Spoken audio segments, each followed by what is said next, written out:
Hey everybody, good morning. Happy Memorial Day week. This is Tony here with Rebel Financial, and we have a guest, Densil Porteous from the Create Columbus Commission, an organization, and we're going to talk about what they do today, but really it's for young professionals here in town looking to affect change and make our city a better city here in Columbus. So we're going to go to the website in a little bit, not yet, Eileen, but in the meantime, let's get started by asking you to tell us what you guys, what is your purpose? What do you guys do? Well, first of all, thank you for having me here. Sure. I'm really excited to be here and be a part of this. The Create Columbus Commission, we've been around since 2007 as a commission of the city of Columbus, and then in 2017 became our independent organization, and then this last December became a 501c3 nonprofit.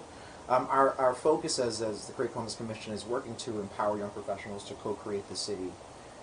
We firmly believe that Columbus is sort of the great American city that people should be looking at and thinking about it and really investing in as a place to call home, to grow professionally and personally. And so we think about what it means for a young professional to live their best life, to make a difference in the community, and ultimately to achieve their greatest potential. Okay. And we talk about change, co-create. I mean, here's a pretty old city, right? Yeah. And yet co-create, but we're going to be seeing a lot of changes in the coming decades. Yeah, I mean, as you know, I moved to the area in 1998.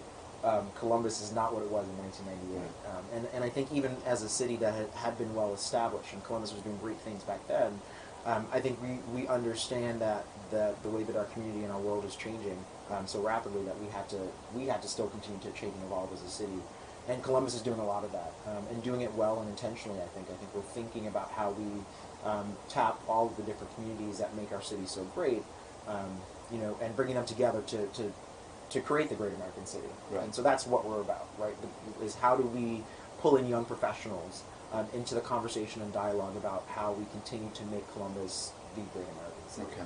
And by the way, I moved here in 2008, and it's changed a lot just in that time. Yeah. One of the downsides is the traffic, but but it always makes me wonder when I think of the traffic, and I think, what traffic's going to look like in 20 or 30 years. Yeah. I think we're sort of in a conundrum with public transportation. Yes. It's like, where do you, how much do we add to that? Because we are now the largest city without, I don't know if it's rail or public, because we have buses. Right. I think it's sort of a systemized or organized mass transit system in a way that many other cities of our size and ilk do have. I think that's actually a really great thing.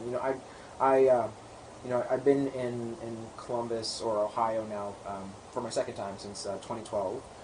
But I was born in Jamaica, West Indies. I grew up in New York City. I moved from New York City to Atlanta, Georgia, from Atlanta, Georgia to here, and then from here I was in San Francisco for a number of years. And all of the cities that I've been in have had some sort of rail system or rapid transit that was allowing people from the suburbs to get easily into the city or from the city to get out. Mm-hmm. When you have a transit system that allows people to physically leave the boundaries of their space and where they live or exist, it really does actually level the playing field in a way.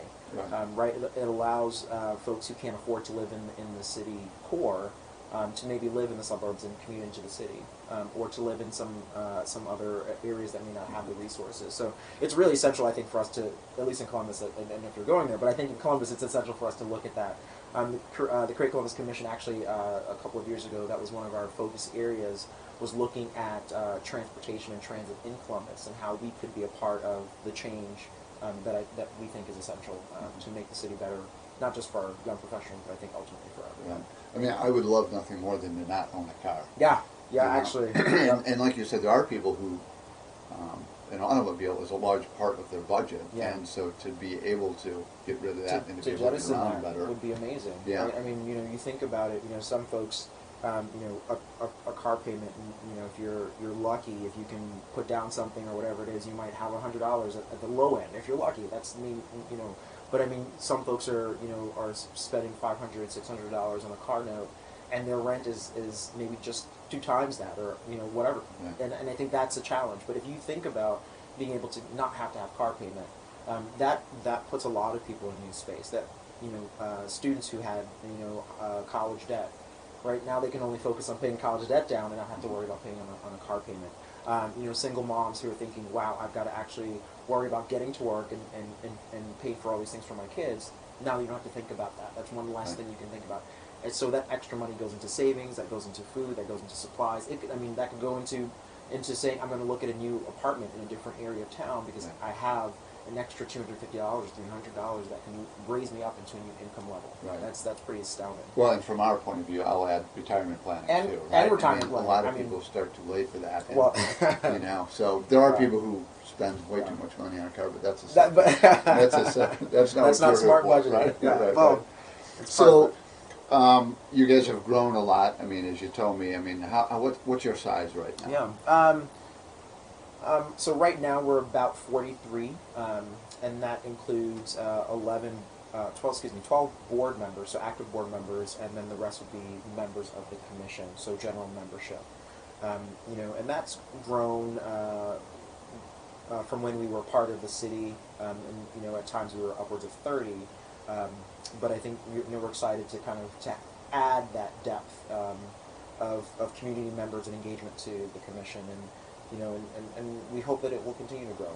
It's intentional. Right? We don't want to just grow it just haphazardly. We really want to be intentional about making sure that folks who are being a part of the commission and who want to be a part of it are there because they want to see the same things we want to see in terms of young professionals living their best life. Right.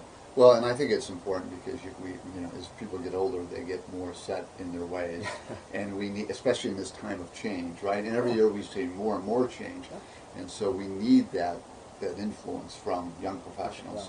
So what is a way? I mean, how are you looking for people to get involved with you all then? So we sort of have a couple of core programmatic areas, and we're expanding on those because now that we are independent, we've got to find ways to not only raise funds for the organization, but to ensure that we're sustainable, that we're really doing things that are impactful. And some of our programs that we look at, we have a Catalyst Grants program. And our grants program is awarding micro and macro grants to 501c3 organizations or individuals associated with organizations who are looking to impact and shape Columbus or the greater Columbus region with emphasis on young professionals. So whether that is, for example, we partnered with or gave grants to BESA, which is a local volunteering organization. And they were looking at implementing a new system of software for management of their volunteers. We thought it was a really great investment to be able to say that this is a really great, smart idea. Let's see how we can be a part of this, because it's going to not only impact and shape how young professionals are engaging, but it would also impact Columbus. So we're looking at things like that. This year we're focusing, or have a focus in our grants program on affordable housing.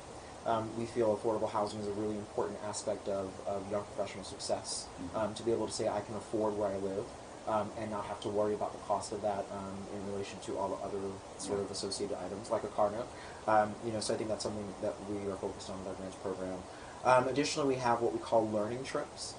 So annually, usually in the summer, we will take about 20 to 30 folks on learning trips in local communities in the Midwest. So we visited Pittsburgh one summer, Louisville another summer, and Detroit. So we'll continue those programs. And the great thing about that is it gives opportunities for not only individuals who want to learn about these cities to see what's happening and how they can bring that back to Columbus, but it gives corporations an opportunity to send their associates on these trips to say, hey, I really want to invest in your growth and development. I want you to understand what Columbus is about, because corporations are investing in bringing young folks to Columbus to make the city better. So that's something that's important for us in our learning trips. And then we do we run this under YP recognition, and YP recognition is our opportunity to sort of highlight the great things that young professionals are doing. We have a Visionary Award. It's renamed the Create Columbus Visionary Award, and that's given 4 times a year to a young professional who we think is helping us or helping the city of Columbus see ourselves in a new way, thinking about us in bigger and different lights, pushing us to new heights. And then we have the Reese Nieder Award that's given to sort of in the same vein, but it can also be given to an organization. So maybe an organization that's looking at how we're changing and thinking about Columbus, but really associated in its sort of the technology sphere, the startup hub area. Okay. And then we have an annual event called We Create Columbus, which recognizes sort of all of the work that we've done in the last year. This year we're looking at having that on September 26th. So those are some of the ways that people can plug into our programs. Sure. And then we have our annual application and process that comes in around October as well. Well, let's do, for the sake of time, and by the way, the first thing you're going to see, we're going to go to the website now, okay? And so, just so you know, it's Create Columbus, it's createcolumbus.com, because I'm not seeing the website here. Is that you can actually get to us in two different ways. So you can go to createColumbusCommission.org, or you can go to createcolum.us. So it's a really, it's it's a really unique, of course we're always being creative. So create and then colum.us. That's awesome. That's awesome. And so when Densil said it, YP, just so you know, stands for Young Professionals. So let's take a look at this, because this is useful to see exactly what you do. And before I forget, let me make a point here too. You can go to the bottom and link to see where they're at with Twitter and also with Facebook, because they are pretty active on there, and you get some good information there. But in the meantime, let's go through the top here. So let's start with an important part, as you alluded to, the grant program. And this just gives us a little information on kind of the things that you're looking for. Because if somebody wants the grant, they've got to go through the application process. Of course they do, right? Yeah, in our grant program right now, so we opened up this year's grant program on April 29th, and it runs through June 10th. Okay. And then after the June 10th, we will have rolling grant submissions. But the big moment will be June 10th. We expect people to submit grants. Okay. Okay. So when we see these numbers here, improve personal financial health and wealth, and amplify the urban pulse. Thank you. Yeah. Pulse items. And then position young professionals as co-creators of the city. So those are big categories, right? And then you could find your niche within there. But I think that's great. The health and wellness is really, you know, for folks is really necessary. I mean, that's a big problem with people. I know we talked about too housing, but we have so many people coming to Columbus, which is great. But it's also squeezing people in terms of, I mean, I think I can't remember which article I recently read, but I mean, even at the rate at which we are creating new housing in Columbus, we still don't have enough.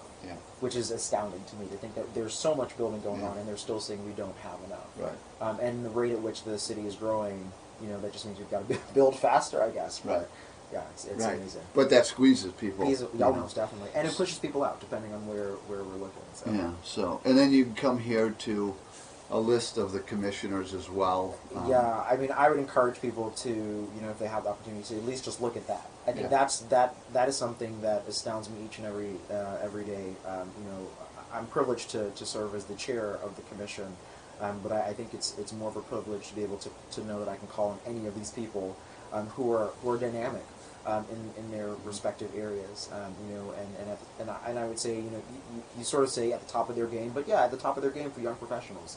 They are impacting our cities in ways that I don't think people were prepared for, and that's awesome. And that's kind of talent and energy and excitement that we want to see coming to the commission are people who are saying, you know, just because I'm young doesn't mean that I can't impact and make change happen. And that's great. No, absolutely. So, and then of course there's the when we come to co-creator initiative. There's is this what we're talking about when we say the big event that we create? So the co-creator initiatives it's really just a listing of some of our programs, sans the grant program, which we thought was important enough to pull out on its own. But going through that, the first thing you'll see is our We Create Columbus event, and that reflects actually last year's event. And the Create Columbus Visionary Award is just a listing of the past award recipients from the Meteor Award and our Visionary Award that are listed there. And then the Put a YP on Your Radar function allows you to nominate someone for the Reese Nader Award or the Visionary Award, or just to nominate someone for consideration for joining the Create Columbus Commission group. No, that's awesome. And you know, going back to the grant, so really, if you have a good idea, a good thought, and you need some money, some funds, this is a great way to try to help yourself. And we encourage everyone to look at it, because you know, I think the parameters are general enough that we want to ensure that we are capturing a wide range of grant submissions. So we try to keep the parameters general, but again within certain areas as you've highlighted. Yeah. What about people who have never done that before? I mean, it's great also, and I guess I'm asking. I don't mean to ask it in a question format, but grant writing is important when you're doing voluntary things, and there's what you have to learn how to do it. So you research it the best you can as you're putting something in. So. Yeah, we do. We for our grants program, we do. If you go to the grants program page, we this year have included a set of FAQs, but we also just recently did an online. I think they've just done it, an online grants session where people were able to log in and sort of watch us talk about how they can do with the grant process. We do encourage people to communicate with us. I think at the bottom of the grants page there's an email address folks can reach out to us to communicate about. But I think that's the important thing, right? You are correct. Grant writing is a special talent, and it takes a lot of time, I think, and dedication in terms of mostly the research to really understand what the organization is looking for, so that you can tailor your grant proposal to what they want to see. Right. So we definitely want to partner with folks who have those kinds of questions. And we are, we're learning and training ourselves to ensure that we're doing it effectively as well. Right. We think about sort of our grant grading rubric every year. We want to make sure that we're offering moments where people can learn more about how to do it. So we do that. Yeah. So last week we had the Economic Community Development Institute, the ECDI. And they're kind of a step below small businesses, but they're trying to help. I mean, it's a nonprofit organization trying to help, really small micro companies get started. And to do that, they got to write a grant. Yeah. And so, I mean, there's just a lot of areas where you can get grants and things like that. Yeah. So it is. We can't talk about that all day, but that is an important thing to look at and figure it out. So, and then connect. It's just it's our news and press releases and things like that. If you click on it, it'll take you to a page to reach out to us. But then under that is our sort of our news blurbs. And of course, to me, the most important button is that give button. Well, I hope this does what I want it to do. Yeah, so that should take you to Twitter. This is going to take me to Twitter, and what I wanted to show was one of the most recent donations came from right here. Oh, from you. So yes. No, that's great. Yeah, I think I do a lot of volunteering, and I don't volunteer for things that I don't believe in, and so why shouldn't I give to something in which I believe, and that's important. So I firmly believe if you believe in young professionals, if you believe in Columbus and the community and creating something that's going to be long-standing after I'm gone, after we're gone, then giving to the organization really helps that, and it helps with the grants, right? It helps us fund the grant work that we want to do, but I volunteer for a lot of organizations, so that giving thing happens quite often. You got your hooks in there, yeah. So, no, that's great. I just wanted to point that out. So. But if you're a young professional and you've got some good ideas, please connect with Create Columbus Commission and see in ways that you can participate and help in what we're doing. I mean, there are a lot that we've learned as we do these broadcasts, how many great organizations there are. And so to have some great leadership from you and the other folks that are helping, I think it bodes well for Columbus's future and for your organization specifically, so. Thank you very much. I mean, I think it's important for us as a city not to only think about the ways that the city can help us, but to think about the ways that private citizens can help the city be better at what it does. And that's just exactly what the Create Columbus Commission is doing, is to think about how can we help our private citizens, but how can we also motivate and encourage the city to be better, do better, and think about us in different ways. Right. I mean, ultimately, the drive has to come from us private citizens. Correct. Right? So, correct. Well, Densil, thank you. So it was much. great talking to you. Thank you. It's a pleasure. Thank you. Yeah, and so, so please, go to our Twitter, Facebook, and like us and things like that. And please submit any kind of questions you have. Like, we'll pass those on, the ones that we can't answer. But thanks for joining in, and we'll see you next Friday.